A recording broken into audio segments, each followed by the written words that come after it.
पलक ने दो जुड़वा बेटियों को जन्म दिया था। देखो तो हमारी दोनों बेटियां कितनी प्यारी हैं।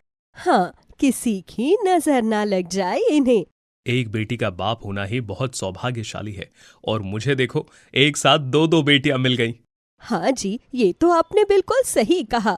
हम इन दोनों का नाम सीता और गीता रखेंगे। हाँ, सीता और गीता बहुत प्यारे नाम हैं। सीता और गीता के आने से रजत और पलक दोनों ही बहुत खुश थे। वो अपनी दोनों बेटियों से बहुत प्यार करते थे। 5 साल बाद। देखो भाग्यवान, मैं इन दोनों के लिए बिल्कुल एक जैसे कपड़े लाया हूँ। हाँ जी, आजकल यही फैशन चल रहा है। आज हमारी बेटियां पूरे 5 साल की हो गई हैं। हाँ, समय कितनी जल्दी बीत जाता है, कुछ पता ही नहीं चलता। अच्छा ठीक है, जब तक तुम इन्हें तैयार करो मैं तब तक केक और बाकी सामान लेकर आता हूँ। मेहमान भी बस थोड़ी सी देर में आने ही वाले होंगे। जी ठीक है। आज सीता और गीता दोनों का जन्मदिन था, तो रजत उनके लिए बाजार से केक और बाकी सामान लेने जाता है। वहीं दूसरी तरफ पलक सीता और गीता को तैयार कर देती है। मम्मी, हम दोनों कैसी लग रही है? मेरी दोनों बेटियां बहुत प्यारी लग रही है। ये लो, मैंने तुम्हें काला टीका भी लगा दिया, कहीं तुम्हें किसी की नजर ना लग जाए। हम दोनों ने बिल्कुल सेम कपड़े पहने हैं और हम दिखने में भी बिल्कुल एक जैसी है। ऐसे तो हमें कोई भी नहीं पहचान पाएगा। हाँ, बिल्कुल सही कहा, लेकिन मैं तुम दोनों को पहचान सकती हूँ क्योंकि आप हमारी माँ हैं। अब तुम्हें भी मेरी कही बातें याद होने लगी। हाँ। ओह, मेरी प्यारी बच्चियाँ। तभी रजत भी बाजार से सामान लेकर वापस आ जाता है। फिर वो जब सीता और गीता को सेम कपड़ों में देखता है। अरे मेरी दोनों बेटियां कितनी प्यारी लग रही हैं, दोनों बिल्कुल सेम सेम। हाँ, अब तो इन्हें पहचानना ही मुश्किल हो गया है। हाँ पापा, बताओ मेरा नाम क्या है? तुम्हारा नाम सीता है। नहीं, सीता तो मैं हूँ पापा।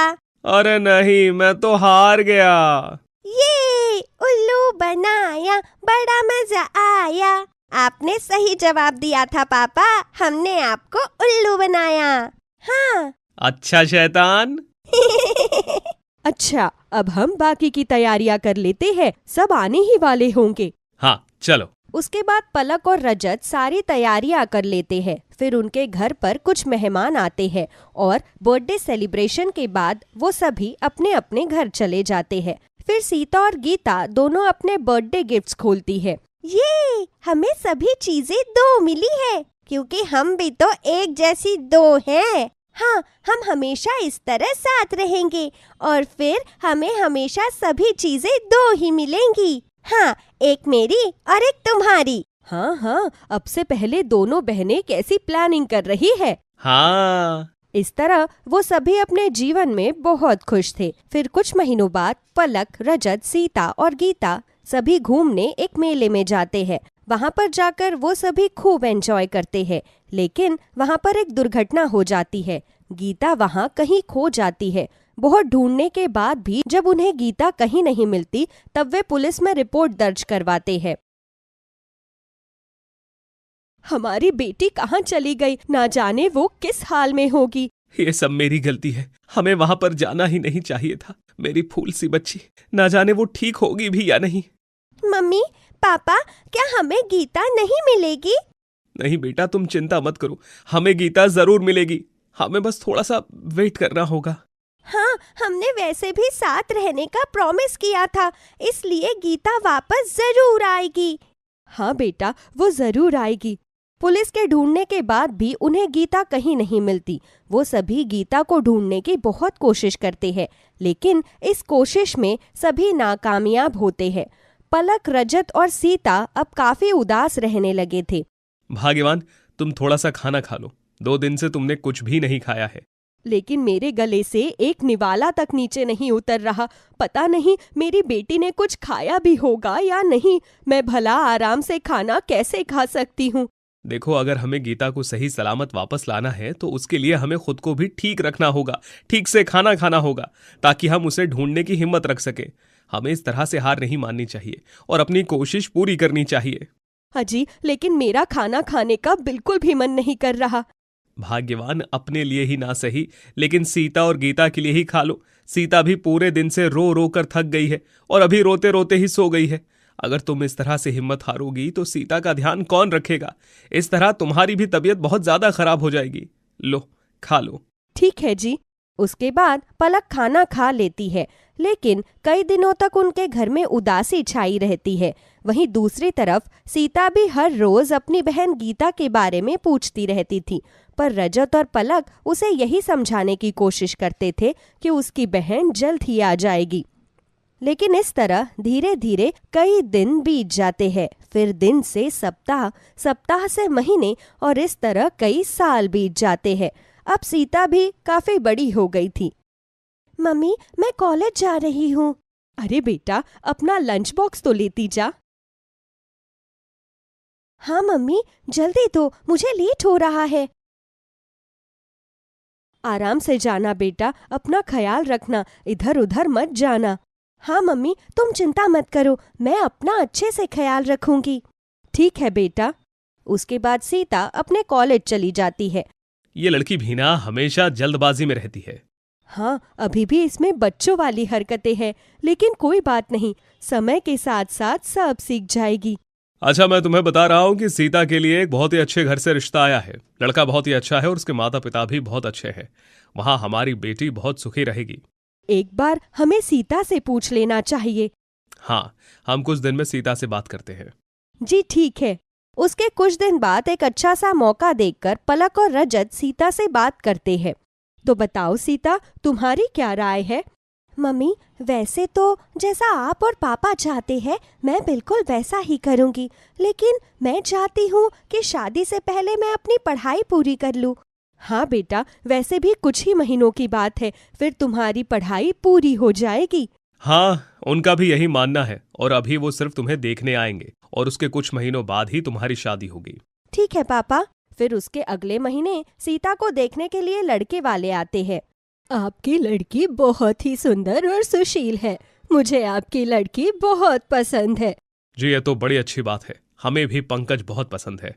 ठीक है, तो फिर हम रिश्ता पक्का समझे? जी बिल्कुल, लेकिन हमारी बेटी सीता चाहती है कि कुछ महीने बाद उसके एग्जाम्स है, तो शादी उसके बाद ही हो। देखिए, हमें उससे कोई परेशानी नहीं। अगर सीता बिटिया आगे भी पढ़ना चाहती है तो हमें उससे भी कोई ऐतराज नहीं है। जी, ये तो बहुत ही अच्छी बात है। अभी हम दोनों बच्चों की सगाई करवा देते हैं, फिर कुछ महीनों बाद शादी का मुहूर्त निकाल लेंगे। जी बिल्कुल। उसके बाद सीता और पंकज की सगाई हो जाती है। फिर सीता पहले अपने आगे की पढ़ाई पूरी करती है। इसी दौरान एक दिन सीता का बर्थडे आता है। आज हमारी सीता और गीता का बर्थडे है। हाँ, लेकिन जब से गीता गायब हुई तब से सीता ने बर्थडे मनाना छोड़ दिया। वो अपने बर्थडे वाले दिन हर साल बस मंदिर में जाती है और बाकी कुछ भी नहीं करती। सीता को गीता की बहुत याद आती है और वो उसके बिना अपना बर्थडे नहीं मनाना चाहती। उसे उम्मीद है कि कभी ना कभी उसकी बहन वापस आएगी और फिर वो दोनों साथ में बर्थडे मनाएंगे। हाँ, मैं भी चाहती हूँ कि हमारी गीता बिटिया वापस आ जाए। फिर अपने बर्थडे वाले दिन सीता मंदिर जाती है।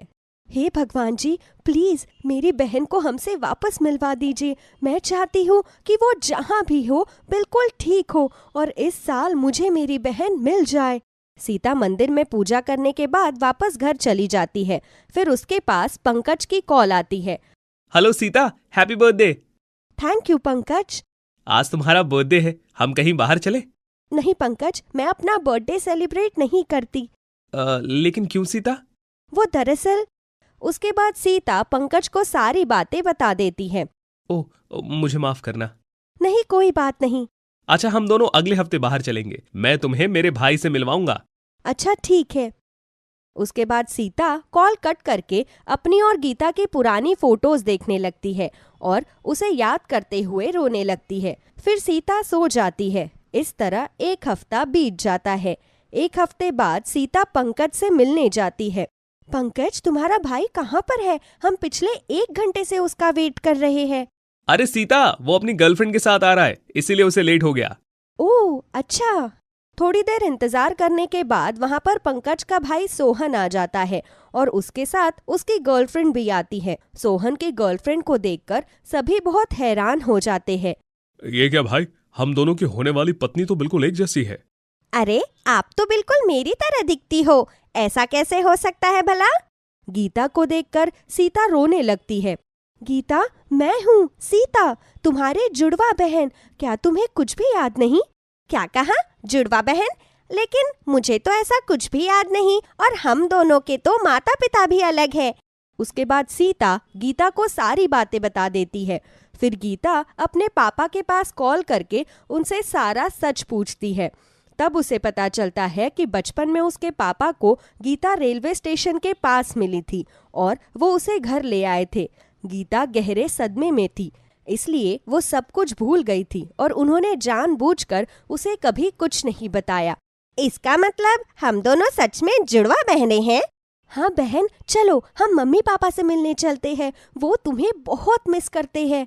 उसके बाद सीता और गीता वापस अपने घर आ जाते हैं। मेरी बच्ची, आखिरकार तुम हमें मिल ही गई। तुम कहाँ चली गई थी? तुम ठीक तो हो ना? मेरी बच्ची, तुम्हें कोई परेशानी तो नहीं हुई ना? तुम इतने सालों से कहाँ थी? पलक और रजत से मिलने के बाद गीता को भी अपनी बचपन की कुछ कुछ बातें याद आ जाती है। मम्मी पापा, मुझे अब सब याद आ गया है। मैं इतने सालों तक आपसे अलग रही, शुक्र है कि मैं आप सबके पास वापस आ सकी। हाँ बेटा, तेरे जाने के बाद हम सब बिल्कुल टूट गए थे और उस दिन के बाद से सीता ने कभी भी अपना बर्थडे नहीं मनाया और ये हमेशा तुम दोनों की फोटोज देखकर रोती रहती थी। कोई बात नहीं पापा, अब मैं वापस आ गई हूँ ना, अब मैं कहीं नहीं जाऊंगी। इस तरह सभी को गीता वापस मिल जाती है। फिर कुछ महीनों बाद गीता की शादी सोहन से और सीता की शादी पंकज से एक साथ एक ही मंडप में करवा दी जाती है। हम इतने सालों तक एक दूसरे से अलग हो गए, लेकिन शुक्र है कि हम दोनों की शादी एक ही घर में हुई। अब हम हमेशा एक साथ रह सकते हैं। हाँ गीता, अब हम कभी भी अलग नहीं होंगे। इस तरह दो जुड़वा बहनों की शादी एक साथ एक ही समय और एक ही घर में हो जाती है। फिर वो दोनों बहनें एक साथ खुशी खुशी अपनी जिंदगी जीती है। ये कहानी है शोभा की, जो अपनी गरीब माँ सुनीता के साथ रहा करती थी। पिता के जाने के बाद शोभा ने ही अपने घर को संभाला हुआ था। ऐसे ही एक दिन शोभा अपने ऑफिस से घर जाती है, जहाँ वो अपनी माँ सुनीता को किसी से फोन पर बात करते हुए सुनती है। जी दीदी, जब आपका मन करे अब तब आइए, और किट्टू की जरा भी टेंशन मत लेना, उसको संभालने के लिए मैं और शोभा है ना। ठीक है सुनीता, फिर मैं कल शाम को तेरे घर पर आती हूँ। इस तरह सुनीता फोन कट कर देती है, जिसके बाद शोभा अपनी माँ से सवाल करती है। माँ, किसका फोन आया था? दीदी का फोन आया था। शोभा, वो क्या है ना, कल रात दीदी को भैया के साथ कहीं जाना है और वो किट्टू को साथ नहीं ले जा सकते क्योंकि किट्टू के एग्जाम चल रहे हैं। तो इसका मतलब ये है कि किट्टू यहाँ हमारे पास रहने आ रहा है। यही क्यों? हाँ, बस 10 दिन की बात है। क्या 10 दिन? माँ, आपका दिमाग तो खराब नहीं हो गया ना? अरे वो अमीर ज्यादा हमारे घर में रहेगा, वो भी 10 दिन। अरे वो जितना रहेगा नहीं उतना हमारे घर और बाकी चीजों में कमियां निकालेगा। बेटा शोभा, तू क्यों हर छोटी छोटी बातों पर भड़क जाती है? और क्या हो गया अगर वो 10 दिन के लिए यहाँ आ रहा है तो? अरे 10 दिन हमारे घर में रहकर वो हमारा नुकसान नहीं करेगा। माँ, हम जैसे मर्जी चाहे रह ले, लेकिन आप ये कैसे भूल रही है कि किट्टू एक रईस ज्यादा है और हम जो खाएंगे वो नहीं खाएगा। उसके लिए अलग से खाना बनाओ। अगर उसको वो पसंद नहीं आया तो उसकी सुनो। माँ देखो, मैं उसको मैनेज नहीं कर सकती। हाँ तो और क्या करूँ? अरे वो मेरी जेठानी और तेरी ताई जी का लड़का है, हम उन्हें मना नहीं कर सकते। उनकी बात मानना हमारा फर्ज है। फर्ज? कैसा फर्ज माँ?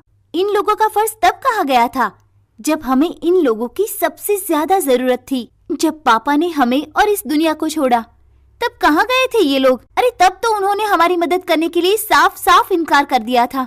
लेकिन आज जब उन्हें हमारी जरूरत पड़ी है तो वो मुंह उठाकर आ रहे हैं हमारे पास। ताई जी और ताऊ जी है, ठीक उसी तरह उनका बेटा भी है। मुझे ना तो उनका बेटा पसंद है और ना ही वो लोग। अरे अपनी अमीरी का घमंड उन्हें इतना है कि वो लोग हमें कुछ नहीं समझते। देख शोभा, अभी तू गुस्से में है, इसलिए मैं तुझसे ज्यादा बहस नहीं करूंगी। मैं बस तुझे इतना बता रही हूँ कि कल तेरे ताई और ताऊ जी आ रहे हैं, इसलिए उनके स्वागत के लिए तू ऑफिस से जल्दी छुट्टी ले लेना, क्योंकि मैं अकेले घर में काम नहीं कर सकती। शोभा अपनी माँ की बातों का कोई जवाब नहीं देती और वहाँ से गुस्से में चली जाती है। देखते ही देखते अगला दिन भी आ जाता है, लेकिन शोभा अपनी ऑफिस से जल्दी छुट्टी नहीं लेती। ये देख सुनीता को बहुत गुस्सा आता है। इस लड़की को मैंने कहा था कि आज जल्दी छुट्टी ले ले, लेकिन इसने मेरी बात नहीं मानी। सुनीता खुद से ये बात कर ही रही होती है कि तभी उसके दरवाजे पर किसी के आने की दस्तक होती है, और जब सुनीता दरवाजा खोलती है तो वो देखती है कि उसकी जेठानी, जेठ और उसका भतीजा किट्टू उसके दरवाजे पर है। उन तीनों को देख सुनीता अपने चेहरे पर एक झूठी मुस्कान लाती है और उन्हें अंदर आने को कहती है। दीदी आप आइए आइए, अंदर आइए। सुनीता की बात सुनकर जेठानी अपने पति और बच्चे के साथ उसके घर के अंदर आती है, जहां वो उसका छोटा सा घर देख उससे कहती है, मानना पड़ेगा सुनीता, जब से मेरा देवर इस दुनिया को छोड़ कर गया है, तब से तुमने मेरे देवर की एक आखिरी निशानी भी सही से संभाल कर नहीं रखी। बताओ, इस घर को उसने कितनी मेहनत और प्यार से बनाया था, लेकिन तुम दोनों ने इस घर का सत्यानाश कर दिया है। देखो प्लास्टर कैसे जड़ रहा है, और तुम खुद में सफाई नहीं रख सकते, लेकिन घर में तो सफाई कर ही लिया करो। पता नहीं मेरा बिट्टू यहाँ 10 दिन कैसे रहेगा। दीदी वो क्या है ना कि अभी शोभा को सैलरी नहीं मिली है। जब सैलरी मिलेगी तब इस घर को रिपेयर करवाने की हम दोनों ने सोची है। राम राम राम, तूने अपनी बेटी को घर से बाहर निकाल दिया। अरे मोटी बुद्धि लड़की को बाहर निकालने का मतलब समझ रही है तू? अरे एक बार लड़की घर से बाहर निकल जाती है ना तो उसके पर लग जाते हैं, और वो ऐसे ऐसे गुल खिलाती है जिसके बारे में तो सोच भी नहीं सकती। भाग्यवान तुम क्यों किसी के घर में आकर उसे राय दे रही हो? अरे ये इनका निजी मामला है, ये अपनी बेटी से काम करवाए या ना करवाए, इसमें ना तो मैं बोल सकता हूँ और ना ही तू। समझ में आई बात? अरे मुझे क्या मतलब है, मैं तो बस कह रही थी, बाकी इसकी मर्जी है कि ये अपनी बेटी को कितनी आजादी देती है। मेरे बेटे का ख्याल रखना सुनीता, अगर मुझे ये पता चला कि मेरे बेटे को किसी भी तरह की दिक्कत या परेशानी हुई है तो देख लेना मुझसे बुरा कोई नहीं होगा। माँ आप इतनी परेशान क्यों होती हैं? वैसे भी चाची जी इतनी अच्छी हैं, वो मेरा अच्छे से ख्याल रखती हैं। तू तो चुप ही रह, और जो इंसान अपने घर की सफाई नहीं रख सकता वो मेरे बेटे का ख्याल क्या रखेगा। खैर मुझे क्या, मुझे तो तुझसे मतलब है। तू अपने घर की सफाई रख चाहे मत रख, मुझे फर्क नहीं पड़ता, लेकिन मेरे बेटे का ख्याल जरूर रखना सुनीता। हाँ हाँ दीदी जरूर। वैसे इन सबको छोड़िए और आप यहाँ सोफे पर बैठिए, मैं आपके लिए चाय लेकर आती हूँ। क्या सुनीता, कहाँ बैठने को बोल रही है तू मुझे?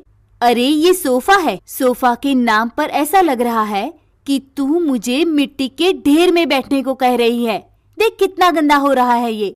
माँ आप हर चीज में इतना ड्रामा क्यों कर रही हैं? अरे कहाँ गंदा हो रहा है, मुझे तो सब साफ नजर आ रहा है। तुझे नहीं पता बेटा, लेकिन भले ही ये बाहरी साफ हो, लेकिन अंदर से इसमें बहुत धूल मिट्टी जमी हुई है।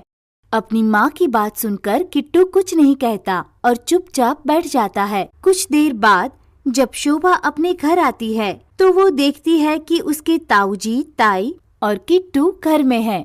उन तीनों को देख शोभा को गुस्सा तो बहुत आता है, लेकिन वो अपना गुस्सा जाहिर ना करते हुए सीधा अपने कमरे में चली जाती है। देख रहे हो जी, अरे बाप का साया सर पर नहीं है तो कैसे फुरफुरा रही है।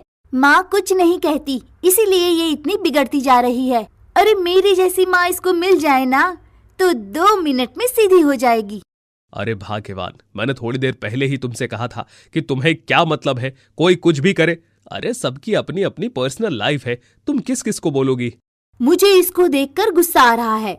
ना नमस्ते ना पैर छूना, पता नहीं कैसे संस्कार दिए है इसने। इस तरह कुछ देर रुकने के बाद सुनीता के जेठ और जेठानी वहाँ से चले जाते हैं, जिसके बाद सुनीता किट्टू को अपने पास बुलाती है और उससे कहती है, किट्टू बताओ तुम्हें क्या खाना है, आज मैं तुम्हारी ही पसंद का खाना बनाऊंगी। चाची जी मुझे फिलहाल कुछ नहीं खाना, सच कहूँ तो मुझे शोभा दीदी से बात करने का मन है। जब से ऑफिस से आई हैं तब से अपने कमरे से बाहर नहीं आई हैं, वो मुझसे मिल भी नहीं रही हैं। पता नहीं उन्हें हमसे कौन सी नाराजगी है। अरे बेटा, वो तुमसे नाराज या गुस्सा नहीं है, बल्कि उनके पास ऑफिस का काम ज्यादा है, इसलिए वो मोस्टली अपने कमरे में ही रहती है। अच्छा अगर ऐसी बात है तो मैं तो उनके पास जा सकता हूँ ना? हाँ तुम जा सकते हो, लेकिन अभी नहीं, वो काम कर रही है ना, और उसे पसंद नहीं है कि कोई उसे काम करते हुए डिस्टर्ब करे। एक काम करो, तुम अपनी पढ़ाई करो, मैं तुम्हारे लिए खाना बनाकर लाती हूँ। जी चाची जी। लेकिन किट्टू, तुमने मुझे बताया ही नहीं कि आखिर तुम्हें खाना क्या है। चाची जी, आपको जो खिलाना है आप खिला दीजिए। मेरे कोई नाटक नहीं है कि मुझे ये नहीं खाना है या मुझे ये खाना है। और हाँ, अगर आप माँ की बातों को ध्यान दे रही हैं तो ध्यान मत दीजिए, क्योंकि माँ की आदत है कुछ भी बोलने की। अगर आप नमक रोटी भी खा रही हैं ना चाची, तो मैं भी वही खाऊंगा। ऐसे कैसे तुम नमक रोटी खाओगे? अरे, तुम हमारे घर पर मेहमान बनकर आए हो और हम अपने मेहमान को इस तरह नमक रोटी नहीं खिलाते बेटा। बेटा भी बोल रही हैं और पराया भी कर रही हैं। किट्टू की बात सुनकर सुनीता उसको गले से लगा लेती है। थोड़ी देर बाद जब सुनीता खाना बनाकर आती है और अब जब सभी लोग खाना खाने बैठते हैं तो किट्टू देखता है कि शोभा अभी अपने कमरे से बाहर नहीं आई है, जिसे देखकर किट्टू इस बार खुद शोभा के कमरे में जाता है। दीदी, ये आप क्या कर रही हैं? क्या क्या कर रही हूँ? अरे भाई, काम है, काम कर रही हूँ मैं अपने ऑफिस का। हाँ दीदी, वो तो मैं भी देख रहा हूँ, लेकिन मैं आपसे ये जानना चाह रहा हूँ कि आप मुझे इग्नोर क्यों कर रही हैं? जब से मैं आया हूँ तब से आप एक बार भी अपने रूम से बाहर नहीं आई हैं। हाँ, मैं मानता हूँ कि मेरे माता पिता के अंदर अमीरी का घमंड है, लेकिन मुझ में नहीं है दीदी। आप मुझसे तो सही से बात कर सकती है ना? देखो किट्टू, ज्यादा ओवर स्मार्ट बनने की जरूरत नहीं है मेरे सामने। अरे, जिस तरह माँ बाप होते हैं ना, ठीक उसी तरह बच्चे भी होते हैं। और तुम्हें क्या लगता है कि मैंने तुम्हारी माँ की जुबान नहीं सुनी कि वो मेरे लिए किस तरह की बातें बोल रही थी? आपने सुनी होगी दीदी, नो डाउट, लेकिन आपका ये कहना गलत है कि जैसे माँ बाप होते हैं ठीक वैसे ही बच्चे भी होते हैं। अब आप अपने आप को ही देख लीजिए। चाची कितनी अच्छी हैं, वो मेरा कितना ख्याल रख रही हैं, लेकिन आप हैं कि आप मेरा जरा सा भी ख्याल नहीं रख रही। ख्याल तो दूर, आप तो मुझसे बात तक नहीं कर रही। क्यों बात करूं? और किस हक से बात करूं? अरे, तुम अमीरों से बात करने का मतलब है कि खुद की सेल्फ रिस्पेक्ट गंवाना। और एक बार तुमसे बात करने की कोशिश क्या करो, तुम लोग समझते हो कि हम तुमसे भीख मांग रहे हैं। नहीं किट्टू, हम भले ही गरीब है, लेकिन हम भिखारी नहीं है। शोभा की बात सुनकर किट्टू को बहुत बुरा लगता है, जिसके बाद वो शोभा से कुछ नहीं कहता और वहाँ से चला जाता है। समय बीतता है और बीतते समय के साथ किट्टू अपनी गरीब चाची के साथ एडजस्ट करता, यहाँ तक कि वो ठीक वैसे ही रहता और बात करता जैसे वो लोग करते थे। किट्टू के साथ रहकर सुनीता बहुत खुश थी।